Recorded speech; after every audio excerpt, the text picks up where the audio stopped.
তো সবাই আমাকে শুনতে পাচ্ছেন? Yes, sir. আচ্ছা।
স্যার সবাই জয়েন করছে।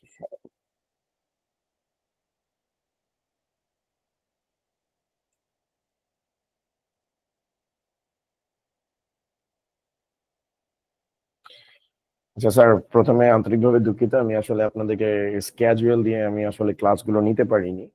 তার বিষয় হচ্ছে যে এই লাস্ট উইক, মানে এই যে এখন স্টিল উইক, আসলে খুব প্রেশারের মধ্যে দিয়ে যাচ্ছে। কারণ আমাদের এখন তানভীর আইসিটি কেয়ার এর টেকটা জাস্ট হচ্ছে আইসিটি রিগার্ডিং না, এখানে হচ্ছে ম্যাথ, মানে ফিজিক্স, কেমিস্ট্রি, ম্যাথ, বায়োলজি এই সাবজেক্টগুলো ইনক্লুড হচ্ছে। তবে সবচেয়ে খুশির খবর হচ্ছে যে আমাদের যে এডটেক প্ল্যাটফর্মে আছে সেখানে মোমেন স্যার ঢাকা কলেজের, এবং ঢাকা কলেজের ডক্টর ডক্টর মোমেন স্যার, এবং ঢাকা কলেজের কেমিস্ট্রি বিভাগের ডক্টর নাজমুল কবির স্যার, যাকে অর্গানিক কেমিস্ট্রির বস বলা হয়, মানে অল ওভার কেমিস্ট্রির বস বলা হয়, তিনি হচ্ছে ইনক্লুডেড হয়েছে।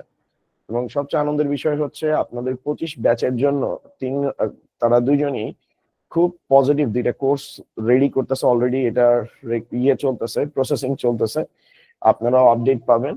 এবং আশা রাখি আপনাদের লাইক হচ্ছে যে এক্সপিরিয়েন্স এটা অন্য লেভেলে থাকবে।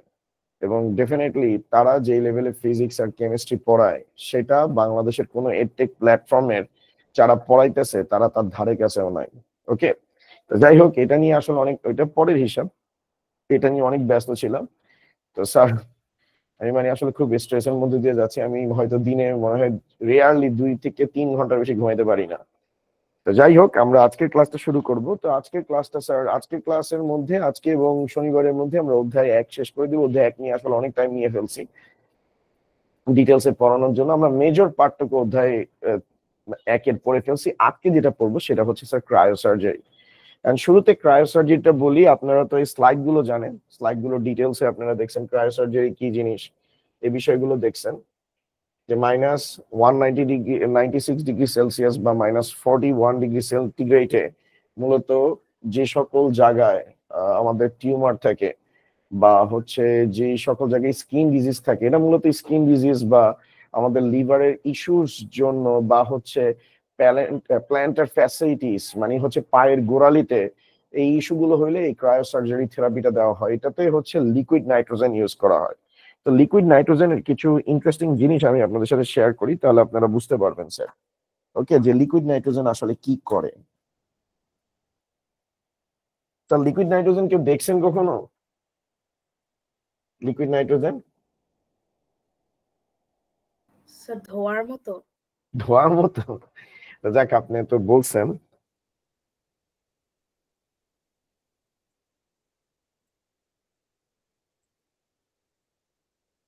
দেখাই, চলেন লিকুইড নাইট্রোজেন কি। আপনারা কি ফাস্ট অ্যান্ড ফিউরিয়াস মুভিটা দেখছেন sir? Yes, sir.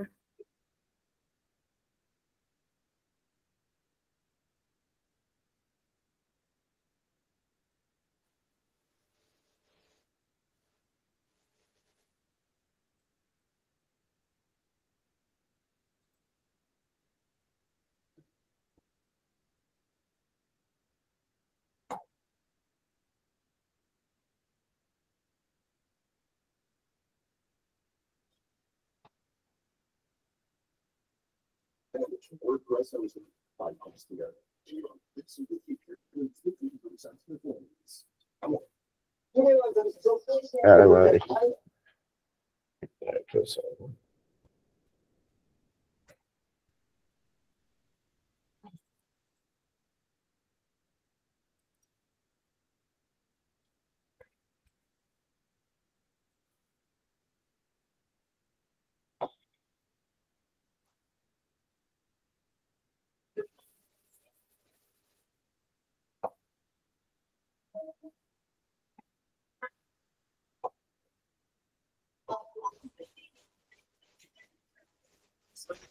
One, liquid nitrogen is insane. If you've been on the internet for a while, you've probably seen some videos demonstrating what it can do. It is very cool. আসলে সাদা মানে ধোয়ার মতো sir. It's best known for being extremely cold. Negative 320 degrees Fahrenheit or negative 196 degrees Celsius is the boiling point. That's the point where it's so warm that it will start to boil. Again, negative 320 degrees Fahrenheit is where it boils. Add that the fact that it's not too hard to get your hands on, and it's completely non-toxic to humans, and you've got something that's pretty popular for science demonstrations.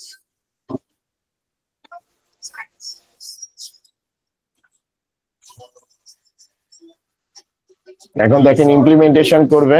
The same ladle, and they currently both contain the same amount of the same room temperature water. This tray here is full of liquid nitrogen, negative 320 degrees Fahrenheit. This tray contains something else, a different liquid, and it is এই যে এখানে দেখেন sir stored as a liquid form for not as long term. That's right. It's fluids on steroids. This container is called a Dewar. It's a very, very insulated metal container designed for holding cryogenic liquids for as long as possible.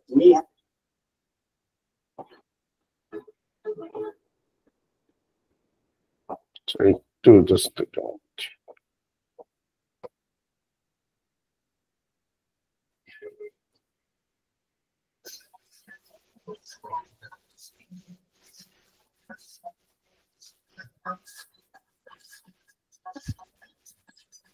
Liquid nitrogen এই যে কোকের can দেখতেছেন এটা খুব তাড়াতাড়ি মনে করেন frost করে দিতে পারে।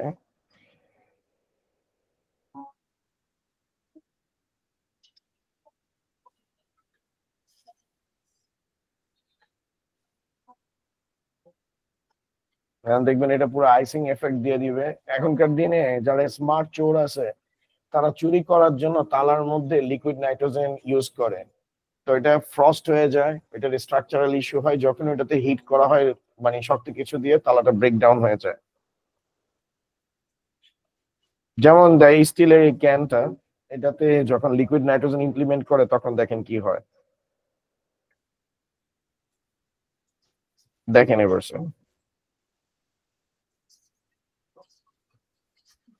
দেখেন এগুলা বরফ হয়ে গেছে পুরো, ঠিক আছে। তো এই হচ্ছে লিকুইড নাইট্রোজেন। লিকুইড নাইট্রোজেনটা মূলত হচ্ছে ক্রায়ো সার্জারিতে ব্যবহার করা হয়।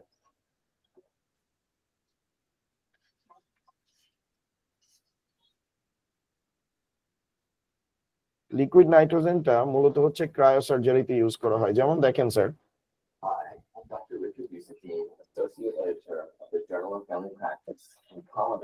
এখন দেখেন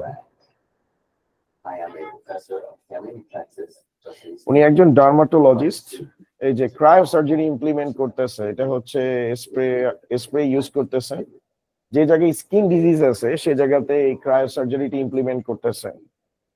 এই ক্রায়ো সার্জারি ইমপ্লিমেন্টের কারণে আসলে কি হয় যে আপনার যে টিউমারের সেল গুলো আছে বা ওয়াটার পোর আছে, যে স্কিন ডিজিজ গুলো আছে যেটা ইনফেক্টেড হয়েছে ভাইরাসের কারণে বা ফাঙ্গাসের কারণে, তো সেটাকে এক্সট্রিম লেভেলের মনে করেন কোল্ড সিচুয়েশনে নেওয়া হয়, যার কারণে দেখা যাবে যে ওই যে পোরের ভিতরে থাকা যে ব্যাকটেরিয়া গুলো থাকে বা বিশেষ করে ফাঙ্গাল যে ইনফেকশন গুলো হয় ওইটাতে যে জার্মস গুলো থাকে সেটা হচ্ছে এক্সট্রিম কোল্ডে সেগুলো আস্তে আস্তে করে স্যার নষ্ট হয়ে যায়, তাদের কার্যকারিতা বা ফাংশনালিটি স্যার আস্তে আস্তে ডিস্ট্রয় হওয়া শুরু করে। এই ক্রায়োথেরাপি একটা সেশনে হয় না, এটার জন্য মাল্টিপল টাইমে আপনাকে কি করতে হয়, এই ক্রায়োথেরাপিটা দিতে হয়। আর এই ক্রায়োথেরাপি যখন আপনি প্রোভাইড করবেন তখন হচ্ছে যে স্কিনের যে ইস্যুস গুলো আছে সেই ইস্যুস গুলো সলভ হবে। ওকে, এখন দেখেন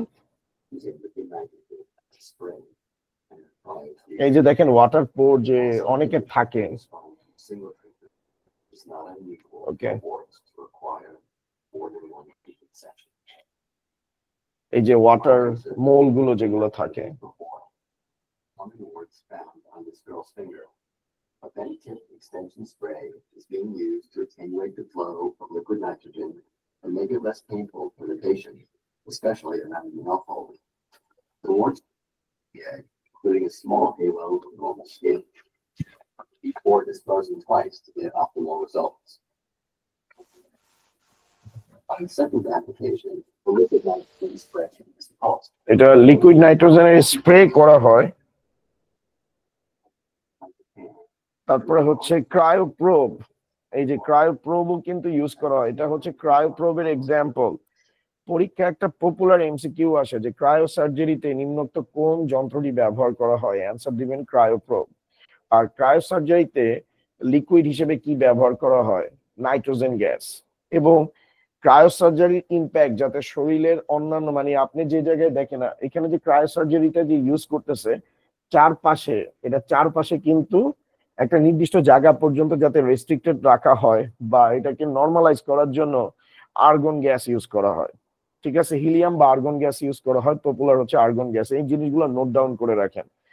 আমরা যখন ক্রায়োসার্জারি ইমপ্লিমেন্ট করি তখন আর্গন গ্যাস আমরা কি করি, ব্যবহার করি যাতে যে সিচুয়েশনকে নর্মালাইজ করা হয়। ঠিক আছে, একটা অ্যানিমেশন আমরা একটু দেখি তাহলে।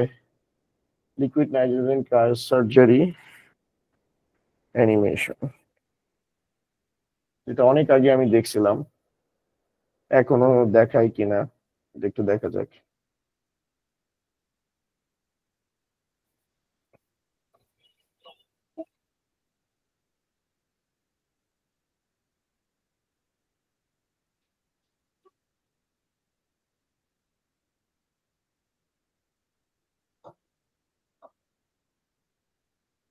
একটু আমাকে সময় দেন, তাহলে জিনিসটা আসলে ফ্রুটফুল ভাবে দেখাতে পারবো।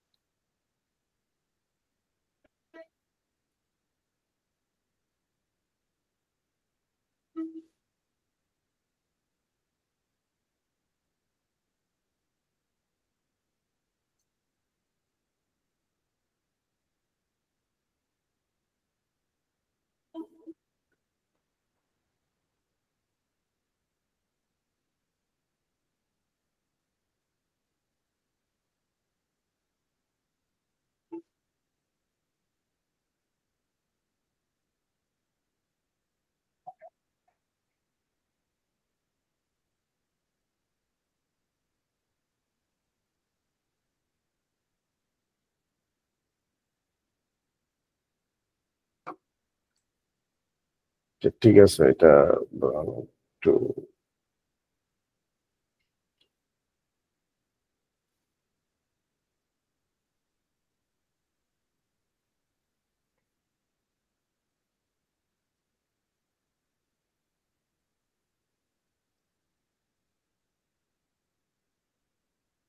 এটাই দেখি আমরা।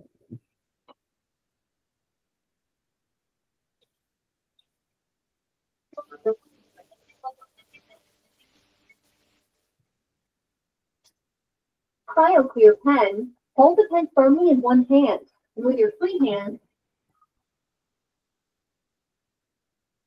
যে স্প্রে যখন করা হচ্ছে এটা ইন্টারনালি কি করতেছে দেখেন। এটা হচ্ছে একটা ওয়াট বা হচ্ছে ওয়াটার মোল, এগুলো দেখছেন। এটাতে যখন স্প্রে করা হচ্ছে ইন্টারনালি এই জায়গাটা পুরোটাই হচ্ছে যে মনে করেন যে এটার ভিতরে ইন্টারনালি যে জার্মস গুলো আছে বা সেল গুলো আছে সেই সেলগুলোর যে অ্যাক্টিভিটি আছে সেটাকে কমপ্লিটলি নিষ্ক্রিয় করে দেওয়া হয়। আর এটা মানে কয়েকটা থেরাপি নেওয়া লাগে, কয়েকটা সেশনে থেরাপি নেওয়া লাগে। যখনই থেরাপিটা কয়েকটা সেকেন্ডে নেওয়া হয় তখনই এটার ইন্টারনাল যে অংশগুলো থাকে, এটার যে সেলগুলো থাকে ওটা কমপ্লিটলি ডিস্ট্রয় হয়ে যায় তো এটা মনে করেন যে যে টাইমার থাকে কত সেকেন্ড করে এটাকে স্প্রে করতে হয়।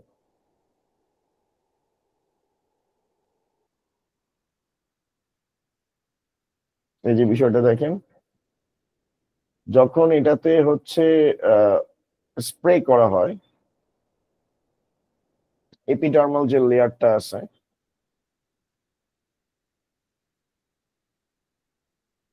সেটা আস্তে আস্তে করে স্যার কি হওয়া শুরু করে, রিকভার করা শুরু করে স্যার এই থেরাপির থ্রুতে। ঠিক আছে, এই হচ্ছে ক্রায়োসার্জারির বিষয়ে কথাবার্তা। এখন স্যার কিছু কথাবার্তা আসি যে এটা ক্রায়োজেনিক এজেন্ট হিসাবে দেখেন এখানে তরল nitrogen, argon gas, carbon die oxide এগুলো ব্যবহার করা হয়।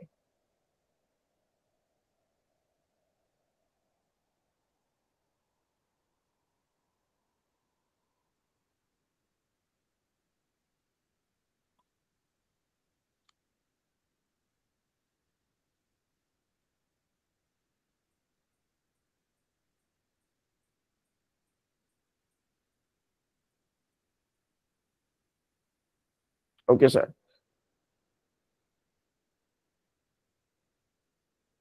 এই যে কিছুক্ষণ আগে যেটা দেখাইছিলাম যে আমরা যে লিকুইড নাইট্রোজেন স্প্রে করি সেটা টিস্যুর ভেতরে কি করে, মানে এটা আইসিং ফ্যাক্টর ক্রিয়েট করে। আর আইসিং ফ্যাক্টর যখন ক্রিয়েট করবে তখন টিস্যুটার যে অ্যাক্টিভিটি আছে, ফাংশনালিটি আছে, এগুলো সব নষ্ট হয়ে যাবে এবং রক্তনালী সংকুচিত হয়ে যায়। যখন আপনি স্ফটিক হওয়া শুরু করে তখন আমাদের যে ভেসেল গুলো আছে, ব্লাড ভেসেল গুলো আছে, সেগুলো আস্তে আস্তে করে কি হয়, ন্যারো হয়ে যায়। তো ব্লাড ভেসেল যখন ন্যারো হয়ে যায় তখন ওই যে অংশটাতে মূলত হচ্ছে আমরা ক্রায়োথেরাপি নিচ্ছি ওই অংশতে ব্লাড ফ্লো বন্ধ হয়ে যায়। তো ব্লাড ফ্লো যখন বন্ধ হয়ে যায় আস্তে আস্তে করে ওই টিস্যুটা ড্যামেজ হওয়া শুরু করে, কারণ ব্লাড ফ্লো এর কারণে ওই টিস্যুটা কি থাকে, অ্যাক্টিভ থাকে। যখন ব্লাড ফ্লো, যেমন এই কথাটা আপনি কোথাও পাবেন না স্যার, যা কোষের মানে যেটা হচ্ছে রক্তনালীকে সংকুচিত হয়ে টিস্যুতে অক্সিজেন এবং পুষ্টির প্রবাহ বন্ধ করে। ঠিক আছে, অর্থাৎ ব্লাড ভেসেলকে শ্রিঙ্ক করে to revoke or restricted the blood flow and protein flow to that particular cell। এই লাইনটা হচ্ছে সবচেয়ে ইম্পর্টেন্ট জিনিস যেটা বইতে আপনি কখনো পাবেন না স্যার। ওকে, যে আসলে ক্রায়োসার্জারি দিলে অ্যাকচুয়ালি জিনিসটা কি হয়। ওকে, তো এইভাবে করে আপনি যদি পরীক্ষার খাতায় লেখেন, যেমন বইতে কোথাও কিন্তু উল্লেখ করে নাই যে ক্রায়োসার্জারি কিভাবে করে, মানে কোষ যে ডিস্ট্রয় করে সেটার মেকানিজম কি, what is the mechanism of destroying the infected cell in the procedure of cryosurgery, এটা কিন্তু কোথাও এক্সপ্লেইন করে নাই স্যার।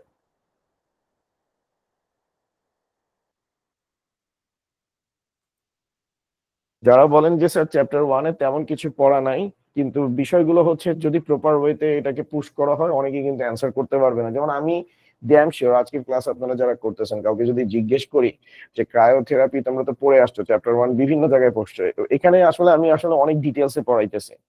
তো অ্যাকচুয়ালি রিভিশন ক্লাসগুলো হয় কি উপর দিয়ে চলে যায়, কিন্তু আমি বুঝি যে আসলে স্টুডেন্টদের কোন লেভেলে কি ইস্যু আছে। পরীক্ষার খাতায় যখনই ম্যাক্সিমাম স্টুডেন্ট লেখে কি যে ক্রায়োথেরাপি দিলে ভিতরে সেলগুলো ডিস্ট্রয় হয়ে যায় বা ক্রায়োথেরাপির মাধ্যমে রোগ কিউর হয়, কিন্তু কেমনে কিউর হয়। এবং অনেকে তো এই ক্রায়োজেনিক এজেন্টের নামই ভুল করে, লিকুইড নাইট্রোজেন, আর্গন গ্যাস, তারপর হচ্ছে কার্বন ইউজ করে, হিলিয়াম ইউজ করে।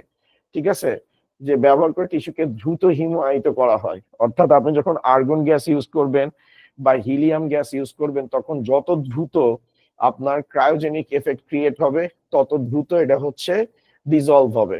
কারণ আমি যখন নাইট্রোজেন অ্যাপ্লাই করব এটার সাথে সাথে আইসিং ফ্যাক্টরে চলে যায়। তো আইসিং ফ্যাক্টরটা যত তাড়াতাড়ি যাবে তত দ্রুত যাতে সেটা হচ্ছে নর্মালাইজড হয়, সেজন্য আমরা আর্গন গ্যাস ইউজ করি বা কার্বন ইউজ করি, কিন্তু সবচেয়ে পপুলার হচ্ছে কোনটা স্যার, আর্গন গ্যাস ইউজ করা হয়। ওকে, সবচেয়ে পপুলার হচ্ছে আর্গন গ্যাস ইউজ করা হয়। তো এরপরে আসেন, আর এটা কিন্তু খুবই ইম্পর্টেন্ট, এটা খুবই ইম্পর্টেন্ট যে -190°C, 96 সেন্টিগ্রেড, মেবি বইতে এটা -41°C আছে, ফারেনহাইট আছে। ঠিক আছে, -1° ফারেনহাইট এরকম কিছু একটা আছে, আপনারা একটু দেখেন। এটা হচ্ছে মোস্ট আপডেটেড আর আমাদের বইতে যে ইনফরমেশন দেওয়া হলো ব্যাকডেটেড ইনফরমেশন থাকে। তবে আমি সাজেস্ট করবো আপনার বইয়েরটা দেখবেন। বইতে মেবি -41 ডিগ্রি দেওয়া আছে ফারেনহাইট, এরকম টাইপের কিছু একটা দেওয়া আছে, 1 ডিগ্রি ফারেনহাইট দেওয়া আছে মেবি। ঠিক আছে, যাই হোক, আপনারা তাও একটু রিচেক করে নিয়েন এটার হিস্ট্রিটা। এটা সবার প্রথমে ইজিপশিয়ানরা স্টার্ট করে। ঠিক আছে, ইজিপশিয়ানরা এই ক্রায়োসার্জারিটা ইউজ করতো। আর এটা কখন ইউজ করতো? এটা শীতল পাথর ইউজ করতো বা বরফ দিয়ে আঘাতের চিকিৎসা করতো। এটা স্টিল এখন আমরা কিন্তু আমাদের এটাকে টোটকা বলে, আমরা বাসায় কিন্তু করি। কেউ মনে করেন মাথায় বাড়ি খেলে সাথে সাথে হচ্ছে আমরা কি করি, বরফটা নিয়ে আসি যে মাথার মধ্যে দেওয়ার জন্য, যে হ্যাঁ না ফুলে বা কোনো ধরনের ইন্টারনাল ব্লাড সার্কুলেশন যাতে না ছড়াইতে পারে, এটার জন্য জাস্ট রেস্ট্রিক্টেড করার জন্য। এটা old age therapy.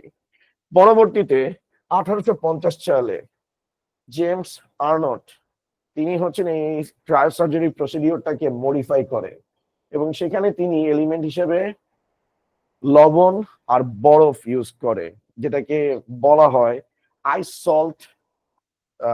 Salt treatment. ঠিক আছে, টিউমারের জন্য ইউজ করে। কিন্তু রেভলিউশনারি চেঞ্জ আসে যখন হচ্ছে মিস্টার কুপার সাহেব এই ক্রায়োসার্জারিতে মনে করেন গ্রাউন্ড ব্রেকিং চেঞ্জ আনে এবং প্রসিডিওর মেকানিজম চেঞ্জ করে। ওই যে কিছুক্ষণ আগে বলছিলাম যে ব্লাড ভেসেল গুলোকে শ্রিঙ্ক করে দেয়, এটা মূলত তিনি হচ্ছে লিকুইড নাইট্রোজেন কিভাবে প্রপারলি ইউজ করতে হবে সেটা তিনি ডেমনস্ট্রেশন দেয়। ঠিক আছে, এটা মনে রাখবেন যে ক্রায়োসার্জারি, মডার্ন ক্রায়োসার্জারির জনক কে? এই যে ক্রায়োপ্রোবের কথা বলছিলাম না, এই ভদ্রলোকের রেভলিউশনারি একটা ইনভেনশন ছিল স্যার। এই ভদ্রলোকের রিভলিউশনারি ইনভেনশন ছিল এবং তিনি হচ্ছেন সফলতার সাথে সর্বপ্রথম লিকুইড নাইট্রোজেন ইউজ করছে। তো এই জন্য ডক্টর ইরভিং কুপারকে ক্রায়োসার্জারি, মডার্ন ক্রায়োসার্জারি জনক ধরা হয়। আপনারা বইতে সার্চ করেন, বইতে কোথাও দিছে কিনা আমার সন্দেহ আছে। তারপরে এখন হচ্ছে 2000 সালে বর্তমানে আল্ট্রাসাউন্ড টেকনোলজি ক্যান্সার চিকিৎসায় ভাবে ব্যবহার করা হয়। অর্থাৎ ক্রায়োসার্জারি এখন সবচেয়ে বেশি ইউজ করা হয় কি, ক্যান্সার ডিজিজে ইউজ করা হয়। আর ইমেজ গাইডেড কি, আগে তো দেখা গেছে গেস কইরা করে লাইক 1960-তে যখন ডক্টর কুপার ক্রায়োসার্জারি ইউজ করছে, তখন দেখা গেছে যে যে জায়গায় আসলে প্রপারলি দেওয়ার দরকার সে জায়গায় হয়তো ওইভাবে করে যায়নি, কারণ তখন মেডিকেল সায়েন্সের টেকনোলজি এতটা অ্যাডভান্স ছিল না। বাট এখন ইমেজ গাইডেড সিস্টেমের মাধ্যমে আইডেন্টিফাই করে যে আসলে কোন জায়গায় ক্রায়োসার্জারিটা দিবে। লাইক এটা ইটস লাইক এক্স-রে এর মতো। এক্স-রে তে আমরা দেখতে পাই না যে কোথায় হাড় ভাঙছে বা কোথাও কোনো অবস্ট্যাকলস আছে কিনা, সেটা এক্স-রে থ্রুতে দেখতে পারি। তো ইমেজ গাইডেড সিস্টেম হচ্ছে সর্ট অফ এক্স-রে, মানে এক্স-রে সিস্টেম, যেটার মাধ্যমে শরীরকে স্ক্যান করা হয় এবং স্ক্যান করে আইডেন্টিফাই করা হয় যে কোন জায়গাটাতে আসলে ক্রায়োসার্জারি ইমপ্লিমেন্ট করতে হবে। স্যার সবাই কি আমার কথা বুঝতেছেন তো স্যার? কোনো কমপ্লেক্সিটি ফেস হইতেছে না তো স্যার? স্যার কোনো কমপ্লেক্সিটি ফেস হচ্ছে স্যার?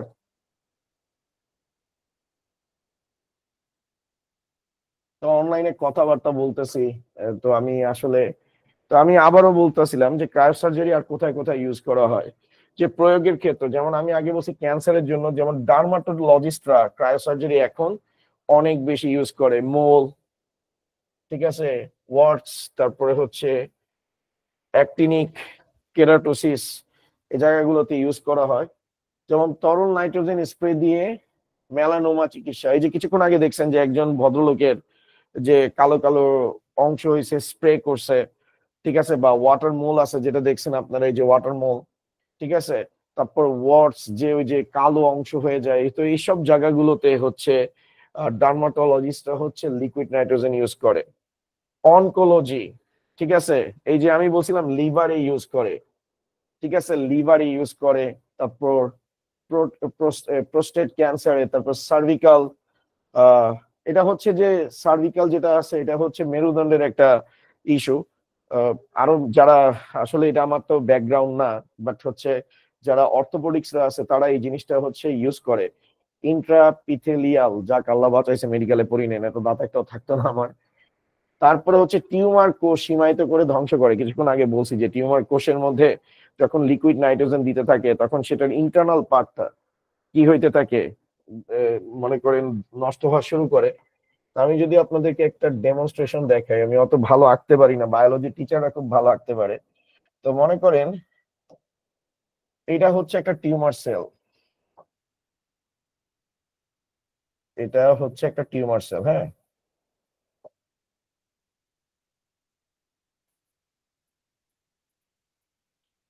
যেটা হচ্ছে টিউমার সেল, আর এটা হচ্ছে আমাদের nitrogen.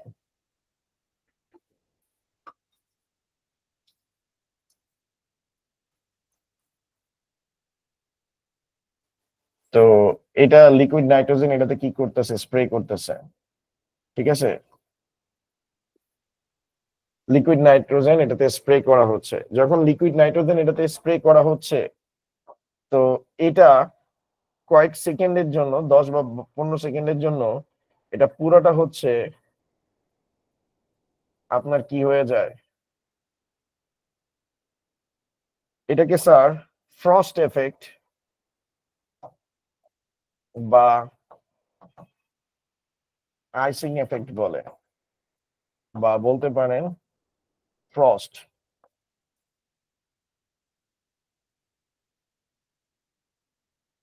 Frost, oh sorry sir,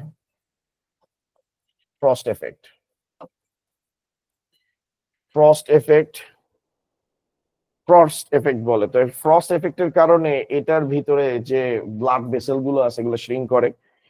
আর যখনই মনে করেন এটা ঠান্ডা হওয়া শুরু করে, লাইক এটা হচ্ছে যখন ঠান্ডা হওয়া শুরু করে, তখন প্রথম সেশনের পর এটা সাইজ যতটুকু ছিল সাইজটা মনে করেন তার থেকে কমে আসে।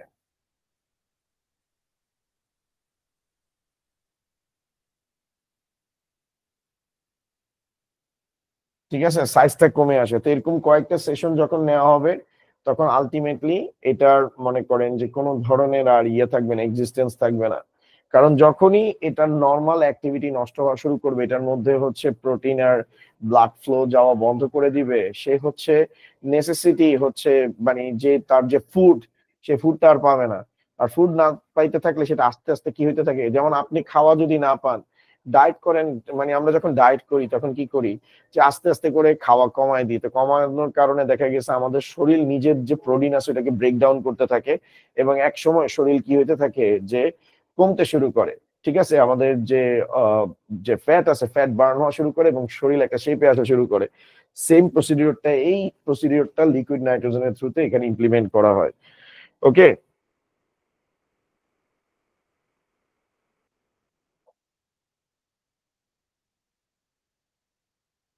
তারপর অপথ্যালমোলজি। স্যার কেউ কি বলতে পারবেন অপথ্যালমোলজিটা কি? যারা যারা মেডিকেলে পড়ার ইচ্ছা আছে তাদের জানা উচিত। স্যার চোখের চিকিৎসা বিজ্ঞান না? Very good, very good. চোখ সংক্রান্ত বিষয় নিয়ে এখানে হচ্ছে চিকিৎসা প্রদান করা হয়। রেটিনাল টিয়ার বা ডিটাচমেন্ট চিকিৎসায় রেটিনা পুনঃসংযোগ করার জন্য, আমাদের রেটিনাল যদি কোনো ইস্যু হয়, অর্থাৎ চোখে যে আমাদের রেটিনা আছে, তো রেটিনাতে যদি মনে করেন ডিসলোকেশন বা হচ্ছে কোনো ফাংশনালিটির ইস্যু হয়, তখন হচ্ছে এই অপথ্যালমোলজিটা মানে এই জায়গাটাতে হচ্ছে লিকুইড নাইট্রোজেন ব্যবহার করা হয়। ওই যে বলছিলাম যে গাইনোকোলজি, সার্ভিক্যাল ডিসপ্লাসিয়া, ঠিক আছে। তো এখানে আমি যদি ভুল না করি, যে আমাদের মেরুদণ্ডতে যখন লাইক হচ্ছে বিশেষ করে যারা মহিলারা আছেন, যারা হচ্ছে যে যখন তাদের প্রেগনেন্সি ডিউরেশনে তাদের মেরুদণ্ডের হাড়ে অনেক সময় স্পেসিং হয় বা ইস্যু হয়, তো ওই জায়গাগুলোতে এখনকার দিনে যাতে স্পেস কমায় আনা যায়, ফ্লুইড যাতে বের হয়ে না যায়, তো ওই ধরনের যদি কমপ্লেক্সিটি গুলো হয়, তো ওই জায়গাগুলোতে হচ্ছে এখন ক্রায়োসার্জারি ইউজ করা হয়। ঠিক আছে। তো এই যে আপনাদেরকে বলছিলাম প্ল্যান্টার ফ্যাসিটিস বা পোডিয়াট্রি। পোডিয়াট্রি মানে জানি যেমন হচ্ছে, যেমন আমার পায়ের গোড়ালিতে অসম্ভব ধরনের ব্যথা হয়, তো হাড্ডি বড় হয়ে যায়, হাড্ডির যে শেপটা থাকে লাইক এটা এরকম হয়ে যায়, তখন ওইটা হঠাৎ করে যদি কোথাও লাগে তখন মানে জানটা বাইর হয়ে যায় এই অবস্থা। এটাকে প্ল্যান্টার ফ্যাসিটিস বলে, আপনারা হচ্ছেন গুগল করলেই পাওয়া যাবেন। তো প্ল্যান্টার ফ্যাসিটিসটাকে কিউর করার জন্য, এটা আসলে কিউর হয় না, বাট হচ্ছে যে অনেক অংশে কিউর করা যায়, 100% কখনো কিউর হয় না, এটা সবসময় অন ট্রিটমেন্টে থাকতে হয়। তো ওই জায়গাটাতে এই যে পায়ের তলার মাংসের দলা, ঠিক আছে, পায়ের তলা অনেক সময় মাংস হয়, এটা ওয়ার্থের কথা বলছে, আমি যেটা বলছি ফ্যাসিটিস, এটা হচ্ছে লাইক হাড়ের সমস্যা হয়। তো ওই জায়গাটাতে মূলত হচ্ছে এই ক্রায়ো সার্জারি ইউজ করা হয়। তো এগুলো আপনারা একটু নোট ডাউন করে রাখবেন পরীক্ষার খাতায়। আপনাদেরকে তো অলরেডি আমি স্লাইড গুলো দিয়ে দিছি, এগুলো এক্সক্লুসিভ স্লাইড কিন্তু। তো এই যে স্লাইড গুলো আপনাদেরকে আমি রিজেনারেট করে দিছি, এই স্লাইড গুলোতে আপনার, এটা অনেক আগে আমি স্লাইড গুলো বানাইছিলাম, তো এটাগুলোকে আপডেট করছি। তো এই স্লাইড গুলোতে আপনি পরীক্ষার খাতায় কোন টপিকের পর কোন টপিক লিখবেন, তো সেই জিনিসগুলো সাজায় দেওয়া হয়েছে। আর পরীক্ষার খাতায় স্যার চ্যাপ্টার 1 থেকে আমি আসলে সাজেস্ট করি অ্যান্সার না দেওয়ার জন্য, চ্যাপ্টার 1 আর 2 থেকে অ্যান্সার না দেওয়ার জন্য সাজেস্ট করি, কারণ ওগুলো থিওরিটিক্যাল, ওগুলো যদি অ্যান্সার করেন আপনি 100তে 100 পাবেন না। তো আমি সাজেস্ট করি অধ্যায় 3 থেকে কোশ্চেন দেওয়ার জন্য, অধ্যায় 4 থেকে, অধ্যায় 5 থেকে, কারণ ওইখানে ফুল মার্কস পাওয়া যায়। তো অনেক স্টুডেন্ট ভয় পায়, আরে আমার তো প্রিপারেশন অত ভালো না, আমি অধ্যায় 3 থেকে দিব, 4 থেকে দিব, 5 থেকে দিব, যদি ভুল যায় এর থেকে ক আর খ থেকে, মানে কি বলে, চ্যাপ্টার 1 আর 2 থেকে কোশ্চেন অ্যান্সার করি, লেখা দিই মনের মতো, এভারেজ যেটা কিছু একটা নাম্বার দিবে। তো ওই টেন্ডেন্সি যাদের থাকে তাহলে আপনারা ওইটাই করবেন, আমি এটাতে বাধা দিব না। কিন্তু আমার সাজেশন থাকবে, যেহেতু আপনারা ভালো কিছু নেওয়ার জন্য আসছেন এই রিভিশন প্রোগ্রামটাতে, তো আমার সাজেশন থাকবে আপনি অধ্যায় 3, 4 আর 5 থেকে আপনারা হচ্ছেন অ্যান্সার দেওয়ার চেষ্টা করবেন। আর 3, 4, 5 তো আপনাদের অলরেডি চলতেছে। আচ্ছা, বাই দ্য ওয়ে, আপনারা আমার যে গ্রুপটা আছে, ফেসবুক গ্রুপটা আছে, আপনারা কি মোটামুটি সবাই জয়েন করছেন যারা এখন লাইভে ক্লাস করতেছেন আমার সাথে?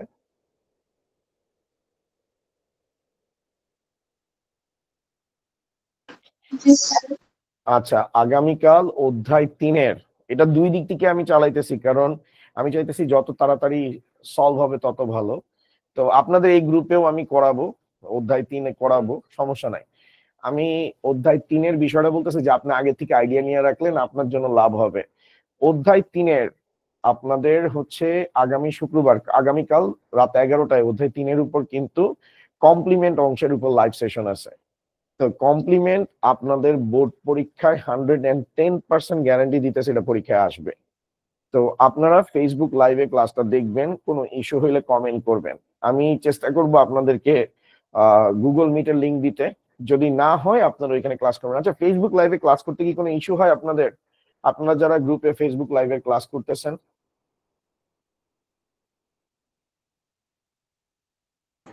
স্যার মানে বুঝি না যে ইস্যু হচ্ছে কোনো, স্যার? না স্যার, হচ্ছে না। আচ্ছা ঠিক আছে, যারা জয়েন করেন নাই তারা হচ্ছে তাড়াতাড়ি আজকেই জয়েন করে ফেলবেন, কারণ এই সোম বুধবারে আপনাদের অধ্যায় 3-এর যে ক্লাসটা হচ্ছে সেখানে কিন্তু কমপ্লিমেন্ট শেষ হইলেই বুলিয়ান অ্যালজেব্রা শুরু হবে। তো আপনার একদিক থেকে চ্যাপ্টার 1 হচ্ছে, একদিক থেকে কিন্তু অধ্যায় 3 হচ্ছে, এবং অধ্যায় 3-এর যে জিনিসগুলো আমি আপনাদেরকে পড়াবো সেগুলো কিন্তু এই আগামীকাল শুক্রবার, কারণ আমি বুধবার ক্লাসটা নিতে পারি নাই, শুক্রবার রাত 11টায় আপনাদের হচ্ছে ক্লাসটা হবে কমপ্লিমেন্টের উপর। এবং ওই ক্লাসটা করার পর আপনার কমপ্লিমেন্ট রিগার্ডিং আর কোনো ইস্যুস থাকবে না, যে কোনো ধরনের কোশ্চেন আসুক আপনি অ্যান্সার দিতে পারবেন। এবং সাইড বাই সাইড আমি বোর্ডের কিছু কোশ্চেনও সলভ করাবো কমপ্লিমেন্ট শেষ হওয়ার পর। আর ওগুলার কিন্তু আমি কোনো স্লাইড দিব না স্যার, মানে দিব, লেকচার শিট প্রোভাইড করবো, যে পিডিএফ স্লাইড গুলো যে আমি লেখালেখি, কারণ এখানে সবকিছু ক্যালকুলেশন। আপনার অধ্যায় 1-এর পর যা আছে সবকিছু কিন্তু স্যার হচ্ছে ক্যালকুলেটিভ। তো এই জন্য মেক শিওর আপনারা ক্লাস করার সময় খাতা কলম নিয়ে বসবেন। আর এখানে যে ইম্পর্টেন্ট নোট গুলো বলছি এগুলো তো পিডিএফ স্লাইড আছে, এগুলো আপনারা লিখে লিখে পড়বেন, ঠিক আছে?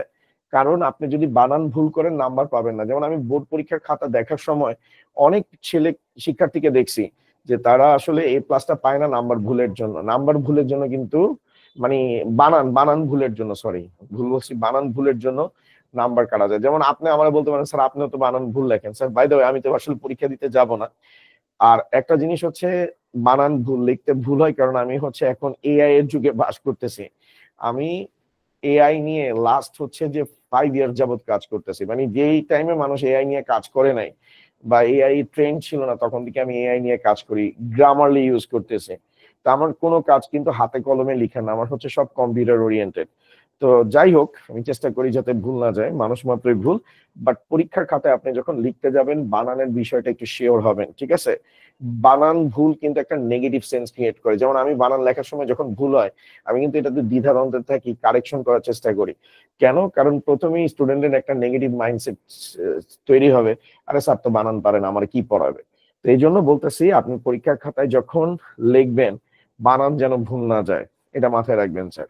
ওকে, এটা কিন্তু একটা টিপস, মাথায় রাখেন, বানান যেন ভুল না যায়। আর ইংলিশ টার্মস গুলো লাইক ক্রায়ো সার্জারি, ক্রায়ো বানানটা আপনি বাংলায় লিখতে পারেন, তবে আমি সাজেস্ট করবো আপনি ইংলিশে লিখবেন, ঠিক আছে? টার্মস গুলো ইংলিশে লেখার চেষ্টা করবেন। ওকে, তো এই ছিল স্যার। এই স্লাইডে কারো কোনো ইস্যু আছে কিনা? মানে মোটামুটি বুঝছেন তো কোথায় ইমপ্লিমেন্ট করতে হয়। আর বাই দ্য ওয়ে এত কিছু ডিটেলসে বলা লাগবে না, জাস্ট যে লাইনগুলো বলছি, কারণ এগুলো এক্সপ্লেইন করতে গেলে আপনাকে মেডিকেল সায়েন্সের পার্টে যাইতে হবে। আর মেডিকেল সায়েন্সের পার্টে আমাদের যাওয়ার কোনো দরকার নেই, কারণ আমার পরীক্ষা এটার মার্কস থাকবে মাত্র 4 মার্কস। তো যেভাবে দিতেছি এটা মোর দেন এনাফ, কিয়ামত হয়ে যাবে এতটুকু লিখতে পারলে। তারপরে স্যার এটা সুবিধা, কোনো ধরনের কাটাছেঁড়া করতে হয় না, আপনারা দেখছেন কোনো কাটাকাটির ইস্যু নাই। তারপরে হচ্ছে হসপিটালে ভর্তির প্রয়োজন হয় না, 1-2 সপ্তাহের মধ্যে সুস্থতা মানে জাস্ট হচ্ছে হিলিং শুরু হয়ে যায়। আর এটাতে ব্যথা দিতে মানে যখন আমাদের দেখা গেছে, যেমন আমার দাঁতের রুট ক্যানেল যখন হয়, বড় একটা ইনজেকশন দেওয়া হয় অ্যানাস্থেসিয়া, যাতে হচ্ছে আমি পেইনটা ফিল না করি। কিন্তু ম্যাক্সিমাম পেইন তো ওই ইনজেকশন দিয়েই মনে করেন নিয়ে নেয়। ওই অ্যানাস্থেসিয়াটা দেওয়ার পর আরো কঠিন, মানে জিনিসটা হচ্ছে এরকম যে বড় বড় অনেকগুলো পেইনকে রিমুভ করার জন্য তার তুলনায় ছোট্ট একটা পেইন কি করে দিয়া দেয়। তো তেমনি ভাবে আমরা যখন এই ক্রায়োসার্জারি ইমপ্লিমেন্টেশন করতে যাই, অনেক ক্ষেত্রে দেখা যায় লোকাল অ্যানাস্থেসিয়া নেওয়া হয় না, ঠিক আছে? তারপরে আর এটার খরচ কম, কিন্তু আপনি যদি বাংলাদেশে যান খরচ সবসময় বেশিই থাকবে। বাইরের দেশে হচ্ছে দাম ইনফ্ল্যাচুয়েশন করে, যেমন আচ্ছা থাকে এগুলো বলবো না, লাইভ ক্লাস এগুলো বলার দরকার নাই, পরে দেখা গেছে আমার খুঁজে পাওয়া যাবে না। ওকে, এটা লিমিটেশন কি? আশেপাশের সুস্থ টিস্যুও ক্ষতিগ্রস্ত হইতে পারে, এটা হচ্ছে সবচেয়ে ইম্পর্টেন্ট পয়েন্ট, মনে রাখবেন। পরীক্ষায় যদি বলে যে সুবিধা অসুবিধা আলোচনা করো, হ্যাঁ সুবিধা তো আমরা অনেক বেশি বলি, আমরা ভালো মানুষ সুবিধাই বুঝে, অসুবিধাগুলো নিয়ে ইস্যু হয় যে টিস্যু ড্যামেজ করে স্যার, টিস্যু ড্যামেজ করে দেয়। লাইক হচ্ছে যে এরকম হয় না যে স্যার বেতের বাড়ি মারতেছে একজনের, কিন্তু ওটার ভুলক্রমে পাশে আরেকজনের গায়েও লাগা গেছে। তো যাকে মারতেছে সে হচ্ছে অসুস্থ টিস্যু, আর ভুলক্রমে যার কাছে যাইতেছে সুস্থ টিস্যু। তার মানে মাইক দেওয়ার সময় স্যারের হচ্ছে গন্ডি বা হচ্ছে ব্যারিয়ার বাউন্ডারি অতিক্রম করেও স্যারের মাইর অন্যজনের গায়ে লাগে। তো তেমনি ভাবে যখন আমরা ক্রায়োসার্জারি স্প্রে করি, যত ইমেজ গাইডেড ওয়েতে করি না কেন, সেটা সাইডে যাবেই, আশেপাশে যাবেই। তো যখন এই ক্রায়োসার্জারি ইম্প্যাক্টটা যায় তখন হচ্ছে আশেপাশের সেলগুলো ডিস্ট্রয় হয়ে যায়। যেমন দেখবেন ক্যান্সারের সময় কি হয়, ক্যান্সারে যখন কাউকে কোনো থেরাপি দেওয়া হয়, কেমো দেওয়া হয়, সে অনেক উইক হয়ে যায়। কেন? কারণ যেই সেলটাতে মানে কেমো দেওয়া হয় তার আশেপাশের সেলগুলোতেও কি হয়, ইম্প্যাক্ট হয়। তো যখনই ইম্প্যাক্ট হয় আশেপাশের সেলগুলোতে, তো যত তাড়াতাড়ি মনে করেন ওই যে ভালো সেলগুলো তো ডিস্ট্রয় হইতেছে, খারাপ সেলগুলো ডিস্ট্রয় হইতেছে। খারাপ সেল শরীর থেকে ডিস্ট্রয় হলে ভালো লাগার কথা, কিন্তু যে ভালো সেলগুলো ডিস্ট্রয় হইতেছে সেটা রিকভার করতে, হিল করতে অনেক বেশি সময় নেয়। এই জন্য অনেক সময় দেখা গেছে কেমোথেরাপি দেওয়ার কারণে পেশেন্ট অনেক বেশি উইক হয়, অনেক সময় নিতে পারে না, হচ্ছে এক্সপায়ার্ড হয়ে যায়। তো এই জন্য স্যার হচ্ছে ক্রায়োসার্জারি এটা হচ্ছে নেগেটিভ একটা ইম্প্যাক্ট। তারপরে হচ্ছে পিগমেন্টেশন, ত্বকের রং পরিবর্তন, অর্থাৎ ত্বকের আপনার কালার ছিল মনে করেন ডার্ক মিল্ক চকলেট, কারণ আমি ডার্ক মিল্ক চকলেট দেওয়ার কারণে মনে করেন এই জায়গাটা ফ্যাকাশে হয়ে গেছে, মনে করেন স্পট হয়ে যায়, স্পট পরে, এটাকে স্পট এফেক্ট বলে, স্পট চলে আসে। তারপরে হচ্ছে এটা সচরাচর ক্যান্সারের কথাই বলা হচ্ছে, যেমন ক্যান্সারের ট্রিটমেন্ট নেওয়ার পর তাকে কিন্তু সব সময় আন্ডার অবজারভেশনে থাকতে হয়। আপনি কখনো বলতে পারবেন না আমি কমপ্লিটলি সুস্থ হয়ে গেছি। তো ক্যান্সার যে পেশেন্ট আছে সে যখন মোটামুটি ডাক্তার বলে যে হ্যাঁ আপনি এখন স্বাভাবিক লাইফে ফিরা শুরু করছেন, তো তার মানে এই না যে সে বলবে যে হুররে আমার শেষ সবকিছু।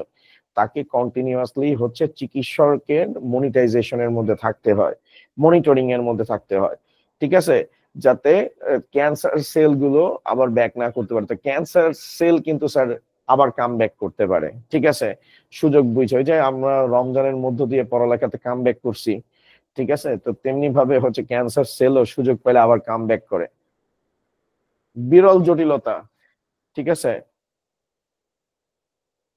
তো অনেক সময় এটা সাইড এফেক্ট হয় যে স্নায়ুতন্ত্রে হয়, যে আমাদের যে নার্ভাস সিস্টেম যেটা আছে, যে আপনি ব্লাড ভেসেল গুলো তো ওগুলো তো হচ্ছে কি করে, ওগুলোর সাথে রিলেটেড সিগন্যাল ক্যারি করতে ইউজ করা হয়। তো যখনই আপনি হচ্ছেন ক্রায়োথেরাপি দিবেন, ওই সেলগুলো শ্রিঙ্ক হওয়ার সময় দেখা গেছে ভালো একটা নার্ভাস সেল যেটা আছে, নার্ভাস সিস্টেমের বিলঙ্গিস আছে, ওইটা হচ্ছে হ্যাম্পার্ড হয় বা ক্ষতিগ্রস্ত হয়, যার কারণে আমাদের দেখা গেছে যে আইসাইটে ইস্যু হইতে পারে, যে চোখের এই সাইডে রেটিনাতে দিছে, ওটা ভালো ভেসেল বা হচ্ছে নিউরো ট্রান্সমিটারের উপর ইম্প্যাক্ট ফেলছে, তো দেখা গেছে যে আমি চোখে কম দেখা শুরু করছি, এই ধরনের এফেক্ট হইতে পারে। তারপর হচ্ছে কি বলছে, ফোসকা বা সংক্রমণ, অনেক সময় দেখা গেছে যে লিকুইড নাইট্রোজেন মারছেন, ভালো যে সেলটাতে মানে দরকার ছিল না ওইটাতে পড়ছে, ওইটার কারণে ওইটা হচ্ছে বার্ন হয়ে গেছে, ঠিক আছে, বা ওইখানে ফোসকা পড়ে গেছে। দেখবেন যে ম্যাক্সিমাম অনেকক্ষণ ধরে হাতের বিশেষ করে দেখবেন এটা আপনি খিলগা বাজার বা কখনো যদি কোথাও মাছ কিনতে যান, ফিশারিজ এর দোকানে যান, আপনি দেখবেন যে ভদ্রলোকগুলো অনেকক্ষণ যাবত বরফের মধ্যে হাত ঢুকায় রাখছে, তাদের হাতগুলো কিন্তু ফ্যাকাশে হয়ে যায়, এবং অনেকের কিন্তু এই ঠান্ডার কারণে ঘা হয়ে যায়। এটাকে বলা হয় স্যার কি, এটা সংক্রমণ স্যার, এটা কি বলবো, স্কিন ডিজিজ হইতে পারে, স্কিন ডিজিজ হয়, এটা হচ্ছে ফাঙ্গাল ইনফেকশন, এটা হচ্ছে ফাঙ্গাল ইনফেকশন ক্রিয়েট করে। তো এটা মানে বেশ দীর্ঘদিন আপনি যদি বরফের মধ্যে থাকেন বা দীর্ঘক্ষণ যদি বরফের পানির মধ্যে আপনার হাত ঢুকায় রাখেন, এই ধরনের ডিজিজ গুলো আপনি দেখতে পারবেন। আপনি দেখবেন মাছের দোকানে যারা হচ্ছে বেশিক্ষণ যাবত পানি হাতায় বা ঠান্ডার বরফের পানিগুলো নিয়ে কাজ করে, তাদের এই ইস্যুগুলো বেশি হয়। তো তেমনি ভাবে ক্রায়োসার্জারি যখন ইমপ্লিমেন্ট করতে যাবেন, এই ধরনের সাইড ইফেক্ট গুলো দেখা যায়। ঠিক আছে,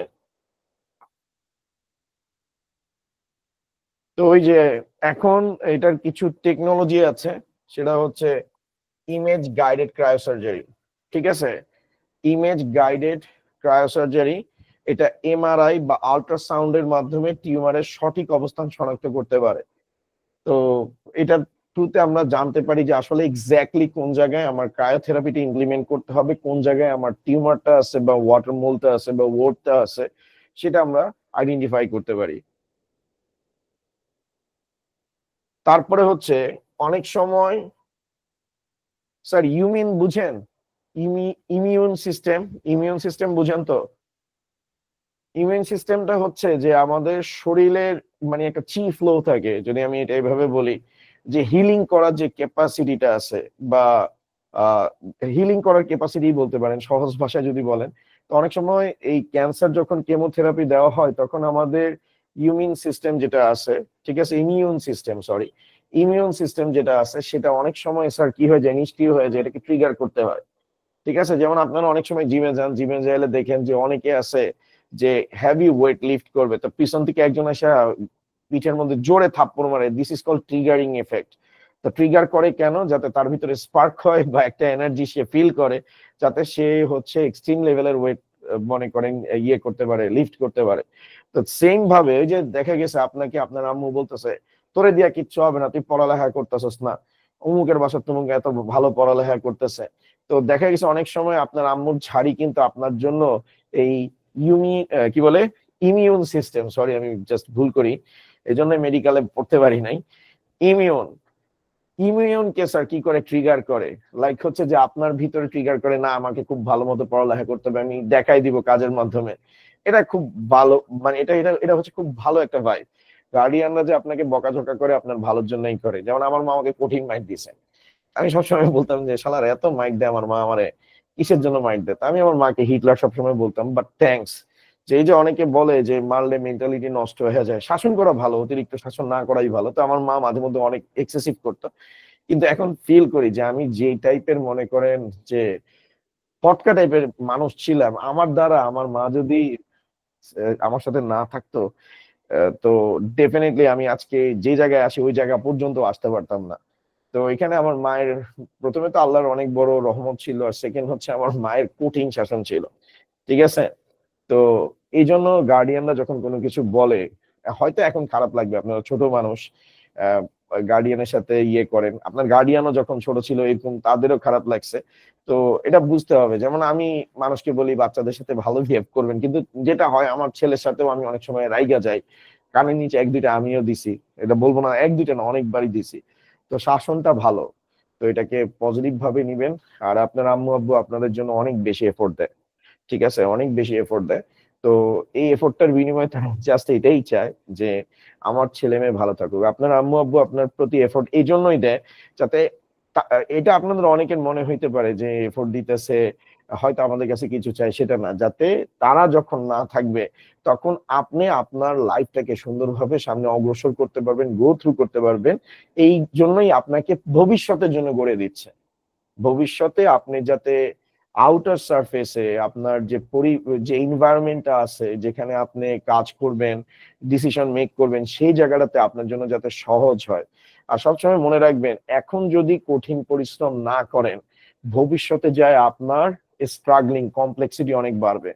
আর আপনি যদি এখন কঠিন পরিশ্রম করেন, নতুন নতুন স্কিল শিখেন, আপনি আপনার সেলফ ডেভেলপমেন্টের জন্য যদি কাজ করেন, আপনার ভবিষ্যতের লাইফটাতে স্ট্রাগলিং কমে যাবে স্যার।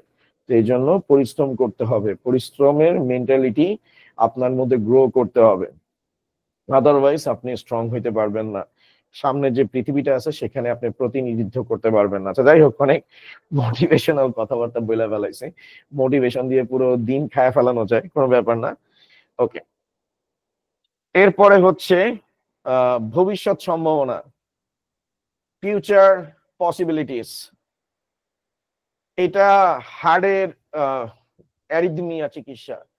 তো এখনো এটা যাদের মানে এটাকে কি বলা হয়, যে ধরেন যে কারো হার্টবিট প্রপারলি হইতেছে না, হার্টবিট প্রপারলি হইতেছে না, ওই যে ট্রিগারিং এফেক্টের কথা বলছি, হার্টবিটকে প্রপার করার জন্য এটা ইউজ করার প্ল্যান করছে, কিন্তু এখনো এটা কিন্তু সেন্সিটিভ একটা হচ্ছে ক্রায়োসার্জারির মনে করেন প্রসিডিওর, যে কোনো কারণে হার্টের পেশি যদি ড্যামেজ হয়ে যায় অন দ্য স্পটে হচ্ছে রোগী মেরা যাবে।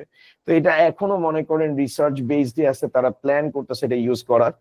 তারপর হচ্ছে যে Parkinson disease, one of the most popular MCQ question, Parkinson disease, মৃগী রোগী কাঁপাকাঁপি করে। তারপর পার্কিনসন ডিজিজ হলে যে অনেক মানে কি বলে, পার্কিনসন ডিজিজ যে মৃগী রোগী কাঁপাকাঁপি করে ইস্যু হয়। তো ওই জায়গায় হচ্ছে এটাকে স্নায়বিক রোগ বলে, পরীক্ষায় আসে পার্কিনসন কোন ধরনের ডিজিজ, এটা হবে স্নায়বিক ডিজিজ, ঠিক আছে। তারপর ফ্যাট সেল, এই যে কসমেটিক্স, এই যে বলে না কসমেটিক্স সার্জারি, কখনো ওয়েট লুজের ক্ষেত্রে শর্টকাট নিবেন না। শর্টকাট আপনার শরীরে এই ধরনের ট্রিটমেন্ট গুলোই হচ্ছে আসলে ক্যান্সার তৈরি করে, ঠিক আছে। আমরা তো মনে করি শর্টকাট ইফেক্ট দিলাম, গেল গইলা গেল, শেষ 8 প্যাকস, কিন্তু এটা আপনার শরীরকে ডিস্ট্রয় করে দিবে।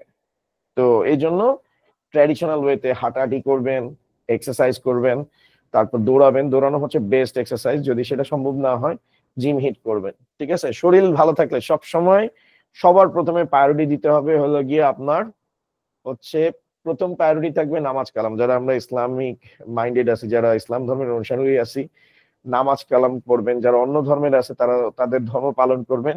ধর্ম পালন করলে আপনার টাইম ম্যানেজমেন্ট খুব সুন্দরভাবে হয়ে যাবে।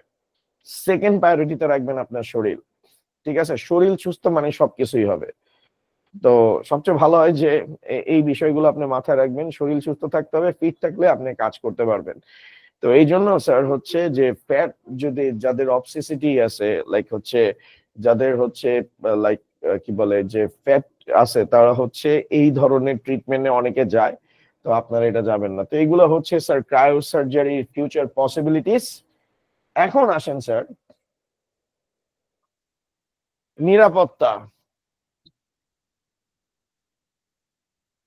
এই জিনিসগুলো বাংলাদেশের ক্ষেত্রে কখনো আসলে ফলো করা হয় না। যেমন স্যার আমি অনেক আগে, এটা হচ্ছে 2011 এর কথা, তো আমি যে জায়গায় পড়াইতাম এটার পাশে একটা ডেন্টিস্ট ছিল। তো সেদিন আমি রিয়ালাইজ করছিলাম যে বাংলাদেশে অনেক ওয়ার্ক আছে যারা হচ্ছে মেডিকেল অ্যাসিস্ট্যান্ট যেটাকে বলে। তো তারা হচ্ছে হাতুড়ে ডাক্তার অনেকে বলে এটাকে।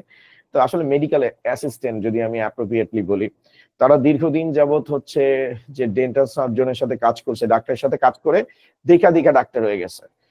তো এক ভদ্রলোকের দাঁত ফালাবে, তো ভদ্রলোকের দাঁত ফালানোর আগে কিছু ডায়াগনোসিস আছে। তো এই কথাগুলো আমি বলতেছি কারণ আমার ওয়াইফ নিজে ডেন্টিস্ট। তো এই ধরনের কেস স্টাডি গুলো অনেক সময় আমি দেখি, আমার সামনে অবজার্ভ হইতে মানে দেখি যে এই ধরনের প্রসিডিউর গুলো সেও অ্যাপ্লাই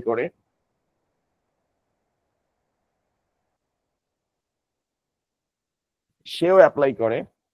যে ফার্স্টে দেখে যে রোগীর ডায়াবেটিক্স আছে কিনা, তারপরে হচ্ছে ব্লাড ক্লটিং কোনো ইস্যু আছে কিনা, তারপর হচ্ছে যে প্রেগনেন্ট কিনা, এই জিনিসগুলো মূলত এই কেসগুলো হচ্ছে আগে অবজার্ভ করে। তো ওই যে মেডিকেল অ্যাসিস্ট্যান্ট ছিল আমার কোচিং এর পাশে, তার ডেন্টাল ছিল মুখ দ্বারা একদম ভিতরে, তো বাসার টাওয়ারের পাশে। ওই জায়গায় আমার আসলে আমি প্রথম পড়াইতে যাই যখন ভাইয়া ছিলাম, ইউনিভার্সিটিতে পড়ি। তো দাঁত যখন মনে করেন তুলছে, তো সে প্রেশার টেশার এগুলা কিছু চেক করে নাই, ওই ভদ্র লোকের হচ্ছে যে চোখ টেরা হয়ে গেছে, ঠিক আছে। তো এটা নিয়ে বহুত কিছু এসে মাইট দিছে। তো বাংলাদেশের ক্ষেত্রে আপনি যখন ট্রিটমেন্ট নিতে যাবেন, যে যদি ভালো ডাক্তার হয়, ডাক্তাররা সবার প্রথমে এই ইস্যুগুলো চেক করে, যে আপনার হিস্ট্রি নেয় যে আপনার ব্লাড প্রেশার আছে কিনা, আপনার ডায়াবেটিক্স আছে কিনা, আপনার মানে ব্লাড ক্লটিং ইস্যু আছে কিনা, এগুলো জিজ্ঞেস করে। তেমনি ভাবে ক্রায়ো সার্জারি যখন আমরা ইমপ্লিমেন্ট করতে যাব, এটাকে আমরা বলতে পারি যে কি বলে নৈতিকতা যদি বলি, এথিক্স এন্ড হচ্ছে হলো গিয়ে কি বলে এথিক্স এন্ড হচ্ছে যে মেডিকেল হিস্ট্রি, বা এটাকে সহজ কথায় বলতে পারেন যে মেডিকেল হিস্ট্রি নেওয়া, ঠিক আছে। তার হচ্ছে হেলথ হিস্ট্রি নেওয়া, যে কোনো ক্রায়ো সার্জারি ইমপ্লিমেন্ট করার সময় অন্যান্য যে সার্জারি গুলো ইমপ্লিমেন্ট করার সময় যে হেলথ লাইক হচ্ছে হিস্ট্রি গুলো নেওয়া হয়, মেডিকেল হিস্ট্রি গুলো নেওয়া হয়, সেই হিস্ট্রি গুলো ক্রায়ো সার্জারি করার সময়ও নেওয়া হয়। তারপরে হচ্ছে যে নাকি কি বলে যে ওয়েল ট্রেন কিনা। যেমন ওয়েল ট্রেন মানে কি, যে ধরেন আমি দীর্ঘদিন ধরে আইসিডি পড়াইতেছি, আপনি আমার কাছে আইসিডি যদি কোনো ইস্যু নিয়ে আসেন, আমি ওইটা ইনশাল্লাহ আপনাকে খুব তাড়াতাড়ি আল্লাহর রহমতে সলভ করে দেওয়ার চেষ্টা করব। কিন্তু যে রিসেন্টলি শিখতেছে, কয়েকদিন হয়েছে, সে আইসিডিটা যখন আপনার কোনো একটা প্রবলেম নিয়ে যাবেন, তখন এটা সলভ করতে তার কিন্তু প্রবলেম হবে। তো এখানে বিষয়টা হচ্ছে যে সার্জন হয়ে বের হইতেছেন, আর কেউ 10 বছর যাবত সার্জন হিসাবে প্র্যাকটিস করতেছে। তো আপনাদের দুইজনের স্কিলের লেভেল কিন্তু সেম হবে না। এই জন্য মানুষ হচ্ছে এক্সপিরিয়েন্সড পাবলিকের দিকে যায়, যে কে এক্সপিরিয়েন্সড। কারণ এক্সপিরিয়েন্সের কাছে যাওয়া মানে এই না যে আপনি ফ্রেশারকে আসলে নেগলেক্ট করতেছেন বা ইগনোর করতেছেন। বিষয়টা হচ্ছে আপনার কমফোর্ট জোনের উপর। কারণ আমরা সবাই চাই যে জিনিসটা খুব সুন্দরভাবে হোক, স্মুথ ভাবে হোক। যেমন আমার ওয়াইফের প্রথম যখন বেবি হয়, তখন অ্যানাস্থেসিয়া যখন দেওয়া হয়েছে, বাংলাদেশে তো আসলে নর্মালাইজড ভাবে কোনো কিছু হয় না, সিজারিয়ান প্রসেস। আপনার নর্মালাইজ হলেও সিজারিয়ান করে যাতে বেশি টাকা নেওয়া যায়। তারা জানে একটা পেশেন্টের নর্মাল ভাবে ডেলিভারি দেওয়া পসিবল, বাট হচ্ছে তারা সিজারিয়ান করে। তো অনেক ক্ষেত্রে অনেকে বলে আরে সিজার করছে, সহজ জিনিস। কিন্তু স্যার, সিজার করলে একজন মাকে, একজন মহিলাকে তারা হচ্ছে অর্ধেক মৃত করে ফেলে। কারণ আপনাদের অনেকের গার্ডিয়ানে দেখবেন যে মেরুদণ্ডতে যে ডিসপ্লেসিয়া বা এই ইস্যুটা কিন্তু হয়, যে রাতে ব্যথায় ঘুমাইতে পারে না, যেটা আমি আমার ওয়াইফকে দেখি মাঝে মধ্যে হয়। তো প্রথমবার যখন অ্যানাস্থেসিয়া দিছে, তখন ওইটার ব্যথা ছিল, বাট এটা স্মুথ ছিল। কিন্তু সেকেন্ড বার যখন দেওয়া হয়েছে, তখন জিনিসটা হচ্ছে ট্রেন্ড হচ্ছে যে অ্যানাস্থেসিয়া প্রোভাইড করে বা ইনজেক্ট করে, তাকে দিয়ে দেওয়া হয়নি। তো এখন হচ্ছে সিভিয়ার লেভেলের কন্ডিশন হচ্ছে। এটার জন্য প্রতিনিয়ত হচ্ছে ডাক্তারের অর্থোপেডিক্স ট্রিটমেন্টের মধ্যে থাকতে হচ্ছে। তো এই যে জায়গাগুলোতে যে ট্রেন্ড, আপনারা ইন ফিউচার যারা ডাক্তার হবেন বা যারা টেকনিক্যাল লাইনে যাবেন, ইঞ্জিনিয়ারিং হবে, তাদের কাছে আমার রিকোয়েস্ট থাকবে, আপনারা প্র্যাকটিক্যাল করার সময় একদম মাথায় রেখে কাজ করবেন। এটা কেউ বলে না, কখনোই বলে না। মাথায় রেখে কাজ করবেন যে আমরা যে প্রফেশনে আছি, ইঞ্জিনিয়ার এবং হচ্ছে ডাক্তাররা যেই পজিশনে আছি, সেই পজিশনে আমাদের দ্বারা যদি ছোট্টখাটো ভুল হয়, তাহলে মানুষের জীবন নাশেরও আশঙ্কা থাকতে পারে। তো আমি যতবার ফেল করি কোনো প্রবলেম নাই, কিন্তু আমি যা শিখবো অ্যাকুরেট ভাবে শিখবো, যাতে ভবিষ্যতে আমার এই কাজ দ্বারা কোনো মানুষের ক্ষতি না হয়, এটা মাথায় রাখবেন। তো আমি ইউনিভার্সিটিতে পড়ার সময় এই জিনিসটা দেখছি, যে আমার এক বড় ভাই ছিল, খুবই পায়াস টাইপের মানুষ। তো সেই ভদ্রলোক যখন ইঞ্জিনিয়ারিং পড়তো, অনেকবার ফেল করতো, কিন্তু তিনি হচ্ছে কোনো 2 নাম্বারই পন্থা ল্যাবে পড়ার সময় তিনি অবলম্বন করে নাই। তিনি হচ্ছে নিজে যা পারতো তাই দিত। তো তিনি এই কথাটা বলছে যে আমার একটা ভুলের কারণে একটা মানুষের জীবনও যাইতে পারে। তো একজন বলতেছে আমি তো বিবিএতে পড়ি, বলে তোমার তাতে টাকার ক্ষতি হইতে পারে। হ্যাঁ, টাকা ক্ষতি হলে মনে কষ্ট লাগে, ঠিক আছে, কিন্তু টাকা রিগেইন করা যায়। কিন্তু কারো যদি জীবন নাশ হয় সেটা কিন্তু আমি কোনোভাবেই রিগেইন করতে পারবো না আল্লাহ ছাড়া। তো এই বিষয়টা হচ্ছে আপনারা মাথায় রাখবেন, ঠিক আছে। তো আপনাদেরকে ট্রেন্ড হইতে হবে। তো ওই যে বলে না যে ফ্রেশার এবং এক্সপিরিয়েন্স, ফ্রেশারদেরকে এক্সপিরিয়েন্সড হইতে হইলে আপনার এক্সপিরিয়েন্সদের মতো আগে থেকেই চিন্তা করতে হবে, আপনার মাইন্ডসেটটা ওইভাবেই হইতে হবে। আর সেকেন্ড জিনিস হচ্ছে, এটা বাংলাদেশে বা করে না, রিসেন্ট ইয়ারে এটা করা উচিত। ধরেন আপনি কোনো কাজ করার আগে, যেমন আমি পড়ানোর আগে বললেনি যে আমি আজকে এই টপিক, যেমন আপনাদের এই আইসিডি কোর্স শুরু হওয়ার সময় আমি কিন্তু আপনাকে বলে দিয়েছি যে আমি আসলে কি কি পড়াবো, আপনি মাইন্ডসেট করছেন হ্যাঁ এই জিনিসগুলো আমাকে পড়াবে। আর আমি আপনাকে এটাও বলছি যে আপনাদের কোর্সটা ইনশাল্লাহ আপনাদের ইন্টারমিডিয়েট পরীক্ষার আগে শেষ হয়ে যাবে এবং সবকিছু সুন্দর মতো হয়ে যাবে। আপনাদের মডেল টেস্ট যা কিছু আছে সবকিছু আমরা নিয়ে ফেলবো ইনশাল্লাহ, ঠিক আছে। তো ইনফর্ম কনসেন্ট, চিকিৎসার ঝুঁকি সম্পর্কে রোগীকে জানানো, যে আপনি কায় সার্জারি নিলে কি কি মানে বেনিফিটস আছে, কি কি ডিসঅ্যাডভান্টেজ আছে। ফার্স্টে ডিসঅ্যাডভান্টেজের কথা বলবেন যে কি হইতেছে, কারণ আপনি কারো শরীরে কোনো একটা ট্রিটমেন্ট দিতে যাবেন, এখন সে সেটা নিতে পারবে কিনা। যেমন আমার শালিকা আছে, সে প্রত্যেকবার ডাক্তারের কাছে যায়, যখনই ইনজেকশন দেওয়ার কথা বলে তখনই হচ্ছে যে তার শরীর ভালো হয়ে যায়। তো এই যে ফোবিয়াটা আছে, তো রোগ ডাক্তার বলে, মানে আমাদের ফ্যামিলি ডাক্তার তো বলতো তোমাকে ইনজেকশন দিলেই তোমার শরীর ভালো হয়ে যাবে, তো সে অটোমেটিক্যালি সুস্থ হয়ে যায়। তো যাই হোক, এরকম যদি আল্লাহ রাব্বুল আলামিন সবার ক্ষেত্রে এই ধরনের ট্রিটমেন্টের অ্যাডভান্টেজ রাখতো তাহলে খুবই ভালো হইতো। তাহলে কোনো পেশেন্ট মনে করেন অসুস্থ হইতো না, কোনো মানুষ অসুস্থ হইতো না, এই হচ্ছে কথা। তো এই যে মানে ইনজেকশন দিলে ব্যথা পাবে, এই বড় ইনজেকশন এটা দেখায় যে এটা কিন্তু আমি এখন পুশ করব। তো এই যে স্যার, যে রোগীকে আপনি যে ট্রিটমেন্ট করতে যাবেন সেটার হচ্ছে আপনার পজিটিভ এবং নেগেটিভ ইম্প্যাক্ট গুলো কি আছে সেগুলো আপনাকে এক্সপ্লেইন করতে হবে। এন্ড এটা হচ্ছে স্যার ক্রায়ো সার্জারি। আপনাদের ইন্টারমিডিয়েটে আপনাদের বায়ো ইনফরমেটিক্স বলেন, জেনেটিক ইঞ্জিনিয়ারিং বলেন, এগুলা থেকে কিন্তু এমসিকিউ আসে, এগুলা থেকে কোনো সিকিউ আসে না, ঠিক আছে। এগুলা থেকে কোনো সিকিউ আসে না, সব সময় হচ্ছে এমসিকিউ আসে। আপনাদেরকে যে 3টা টপিক পড়াইছি, আর্টিফিশিয়াল ইন্টেলিজেন্স, তারপর হচ্ছে বায়োমেট্রিক্স, একটা হচ্ছে ন্যানো টেকনোলজি। ন্যানো টেকনোলজি থেকে খুব কম আসে, বাট ক্রায়োসার্জারি, তারপর হচ্ছে আপনার বায়োমেট্রিক্স আর হচ্ছে আর্টিফিশিয়াল ইন্টেলিজেন্স, এই 3টা থেকে ডেফিনেটলি আপনারা একটা কোশ্চেন কমন পাবেন। ইনফ্যাক্ট বায়োমেট্রিক্স থেকে আসার চান্সেস অনেক বেশি। আর তারপরে যদি বলি আর্টিফিশিয়াল ইন্টেলিজেন্স, তো আপনাদের এর মধ্য দিয়ে মূলত চ্যাপ্টার 1 আজকের ক্লাসটাতে শেষ হইল। বায়ো ইনফরমেটিক্স, জেনেটিক ইঞ্জিনিয়ারিং এর জন্য দেখবেন। আচ্ছা, আপনাদেরকে একটা ছোট্ট কোশ্চেন জিজ্ঞেস করি, কোন রোগের কারণ নির্ণয় করার জন্য কোন পদ্ধতি ব্যবহার করা হয়? Bio informatics, biometrics, genetic engineering, nano technology, এই 4টা অপশন। এইটা একটা এমসিকিউ, গুরুত্বপূর্ণ একটা এমসিকিউ, আপনারা এই বছর পাওয়ার চান্সেস আছে। এটার অ্যান্সারটা কি হবে বলেন তো? কোন ডিজিজের কজ, কারণ আইডেন্টিফিকেশনের জন্য আমরা কি ইউজ করি স্যার? কোন টেকনোলজি? কোনটা? Bio informatics. আর আর আর অন্য কেউ আর কোন অ্যান্সার পোষণ করতেছেন?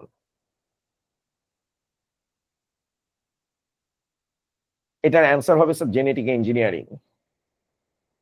এটার অ্যান্সার হবে জেনেটিক ইঞ্জিনিয়ারিং। এখন কেন হবে সেটা একটু বলি। এই ধরনের এমসিকিউ গুলো বোর্ড পরীক্ষায় যখন দেয়, পোলাপাইন হচ্ছে চোখ বন্ধ করে অ্যান্সার দিয়ে আসে bio informatics. Sir bio informatics হচ্ছে বায়োলজিক্যাল বা ডিএনএ ডাটাকে হচ্ছে বাইনারি ডাটাতে কনভার্ট করে, সেটাকে অ্যানালাইসিস করে, ঠিক আছে। যে ধরেন যে কম্পিউটারের মধ্যে statistics, applied physics, applied chemistry, তারপরে হচ্ছে ম্যাথমেটিক্স, তারপরে হচ্ছে সফটওয়্যার সিমুলেশনের মাধ্যমে আমরা কি করি, আমরা হচ্ছে ডিএনএ ইনফরমেশনকে বিগ ডাটা বলে। ডিএনএ ইনফরমেশন গুলোকে আমরা হচ্ছে ইয়েতে কনভার্ট করে দিই স্যার, কি বলে, বাইনারি ডাটাতে কনভার্ট করে দিই, যাতে কম্পিউটার সেই বাইনারি ডাটাগুলোকে অ্যানালাইসিস করতে পারে এবং ডিএনএ মডেলিং করতে পারে, প্রোটিন সিকোয়েন্স ক্রিয়েট করতে পারে, তারপরে হচ্ছে যে ব্যাকটেরিয়াটা হয় যে বা ভাইরাস আছে সেটার হচ্ছে ডিএনএ সিকোয়েন্স বা প্রোটিন সিকোয়েন্স তৈরি করতে পারে, এটা করতে পারে। কিন্তু শরীরে যখন রোগ হয় সেই রোগের কারণটা কি, সেই কারণ কিন্তু বায়োমেট্রিক্স এর মানে বায়ো ইনফরমেটিক্স এর মাধ্যমে আইডেন্টিফিকেশন করা যায় না। ঠিক আছে, ড্রাগকে ভালো করা বা মেডিসিনের ইয়ে করার জন্য, মেডিসিনের ড্রাগ তৈরি করার ক্ষেত্রে এটা ব্যবহার করা হইতে পারে। ঠিক আছে, কিন্তু হচ্ছে মনে রাখবেন কারণ যদি বলে তাহলে এটা কোনোভাবেই স্যার বায়ো ইনফরমেটিক্স হবে না, এটা জেনেটিক ইঞ্জিনিয়ারিং হবে। কারণ একটা রোগের কারণ কেন হয় সেটা জেনেটিক ইঞ্জিনিয়ারিং ছাড়া আইডেন্টিফাই করা কখনোই পসিবল না।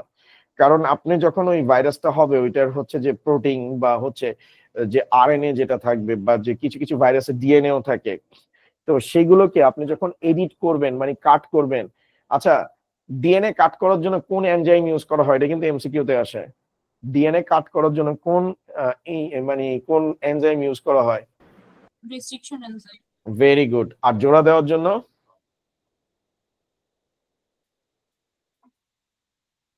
জোড়া দেওয়ার জন্য জয়েনিং এর জন্য কি ইউজ করা হয়? লাইগেজ এনজাইম ইউজ করা হয় স্যার, বহুত আগে পড়ছিলাম, লাইগেজ এনজাইম ইউজ করা হয়। আচ্ছা আপনাদের বাসায় মানে ডায়াবেটিক্স তো আসলে জাতীয় রোগ, যেমন আমারও ডায়াবেটিক্স আছে, আমার নিজের কারণেই হয়েছে। খাওয়া দাওয়ার ডিসিপ্লিন লাইফ মেনটেন না করলে ডায়াবেটিক্স হওয়ার চান্সেস 100% থাকে। তো স্যার এই যে বলছি যে রোগের কারণ, এখন একটা ঘটনা বলতেছি আপনারা বুঝতে পারবেন।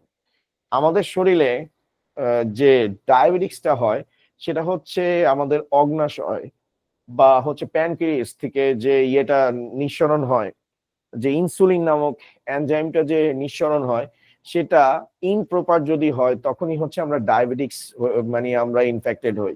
তো এইটার যে কজিংটা, এইটা যে ইনসুলিনের কারণে হচ্ছে ডায়াবেটিক্স হয়, প্রপার ফ্লো না থাকার কারণে, এই কজটা কিন্তু জেনেটিক ইঞ্জিনিয়ারিং এর থ্রুতে বের করা হয়েছে। এবং বের করার মাধ্যমে ইনসুলিন প্র্যাকটিক্যালি স্যার তৈরি করা হয়েছে। যে ব্যাকটেরিয়া প্লাজমিড থেকে মানুষের যে ডিএনএ যে অংশটা ইনসুলিন তৈরি করে, সেই অংশটাকে ব্যাকটেরিয়া প্লাজমিডের সাথে কি করা হয়? জয়েন করা হয়।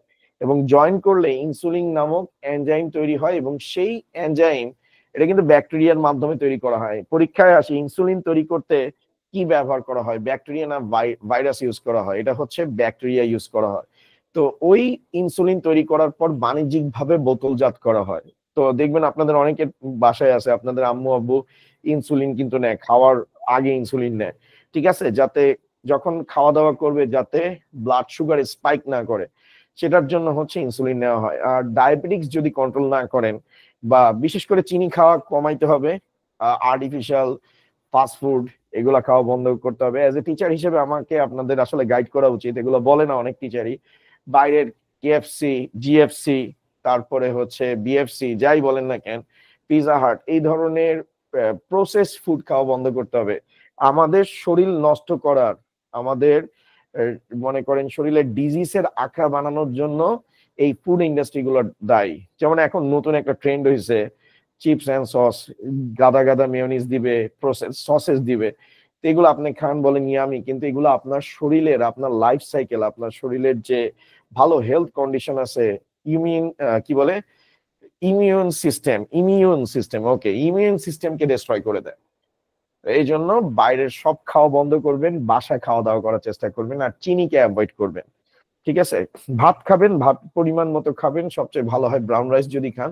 আমি আগেই বলছি শরীর ভালো না থাকলে আপনি ভালো মতো পড়ালেখা করতে পারবেন না।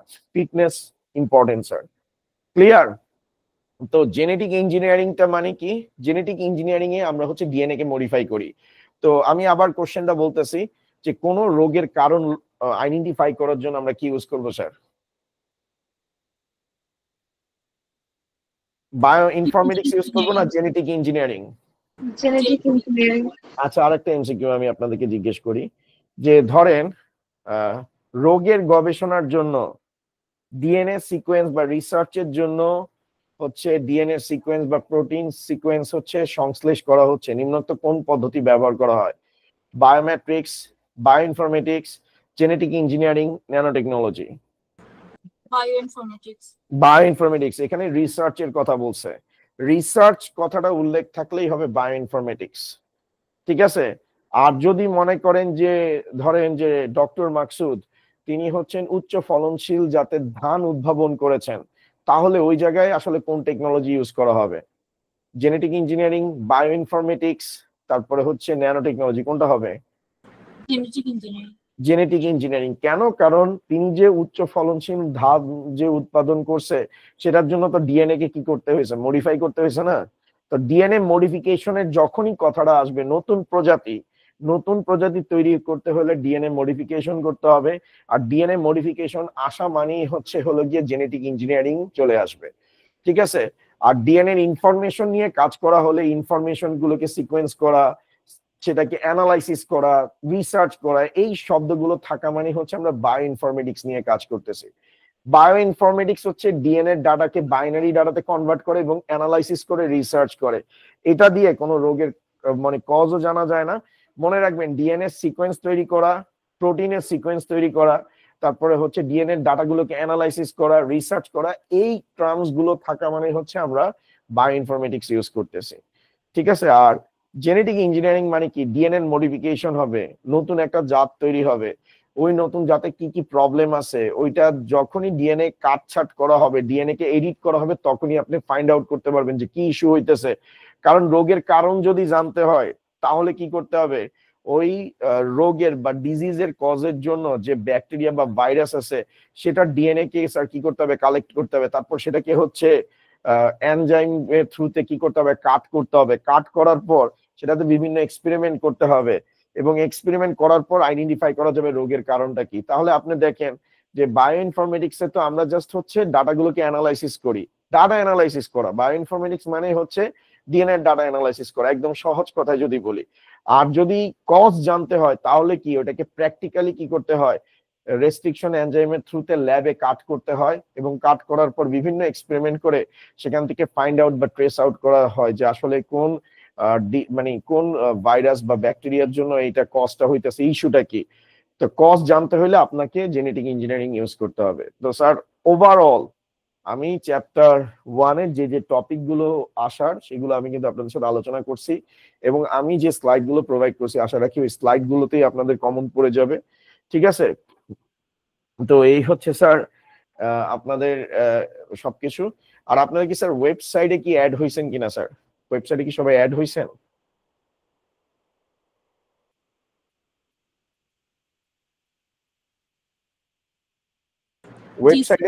ওয়েবসাইটে পিডিএফও কিন্তু আছে, ওই পিডিএফটা একটু দেখবেন, ওগুলোর অ্যাক্সেস আপনাদেরকে দিয়ে দেওয়া হয়েছে।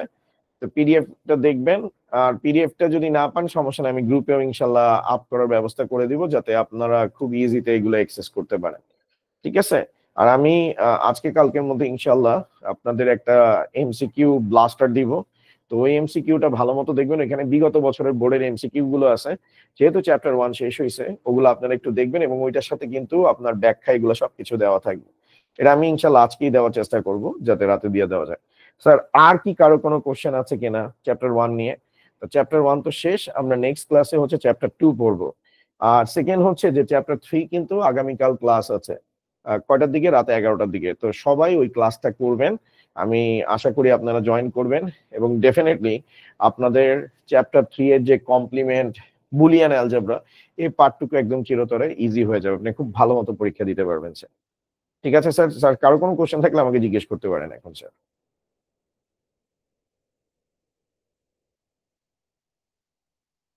কোনো কোশ্চেন আছে চ্যাপ্টার 1 রিগার্ডিং?